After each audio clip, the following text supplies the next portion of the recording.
that showed up, and you can see this group of what I believe is law enforcement. Some people thought maybe they were prosecutors because they're dressed, they're very dressed fancy, right in front of Nancy's house.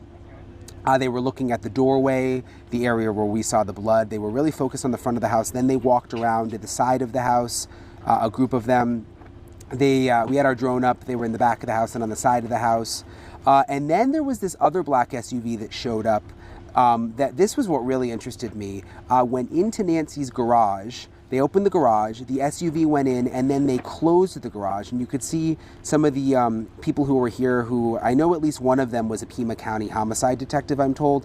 They were outside the garage, then they went inside, they closed the garage, and we weren't able to see who got out of that SUV.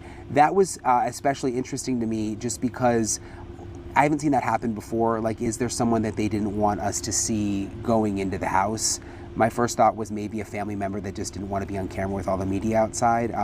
We just don't know. But they went in. The group was in the back of the house, as I was saying, near the guest house. You can see them out back. They were walking around the back. They were walking around Nancy's patio, around the backyard. And then we saw the black SUV came out of the garage. They opened the garage, the SUV left, and then the series of SUVs all kind of like sped away pretty quickly, sort of like a convoy of them. But again, I don't know who was in the black SUV that went into the garage. We don't know why they were not wanting us to see who was in that SUV. And when they sped by, I tried to look in the windows, but they were just so tinted that I couldn't see inside. So it was interesting.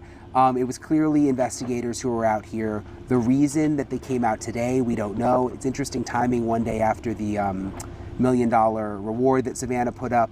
And I haven't seen that many investigators out here at once in quite some time. So it certainly caught my eye. Something else interesting is the United Cajun Navy is here. Their incident commander was out here talking with us today. His name is Josh Gill. And he's from, they're an organization out of Louisiana, I believe. And he says that he came here because he has a group of volunteers that all want to help search, but they want to do it with law enforcement cooperation. They don't want to just do it without getting the blessing from law enforcement and some direction, too, of an area that they would want them to search. But he says the sheriff has been ignoring them, essentially, and he's been trying to get in touch with the sheriff. So, again, his name is Josh Gill. I wanted you to hear my conversation with him.